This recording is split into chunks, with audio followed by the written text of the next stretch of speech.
دوست نہیں رکھتا۔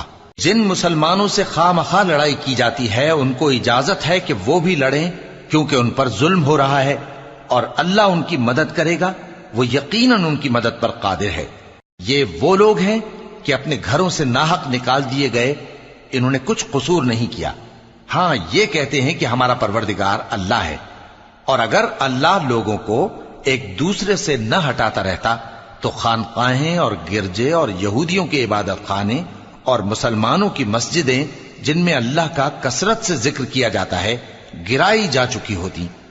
اور جو شخص اللہ کی مدد کرتا ہے اللہ اس کی ضرور مدد کرتا ہے، بے شک اللہ توانا ہے، غالب ہے۔ یہ وہ لوگ ہیں کہ اگر ہم ان کو ملک میں حکومت دے دیں تو نماز قائم کریں اور زکوٰۃ ادا کریں اور نیک کام کرنے کا حکم دیں اور برے کاموں سے منع کریں، اور سب کاموں کا انجام اللہ ہی کے اختیار میں ہے۔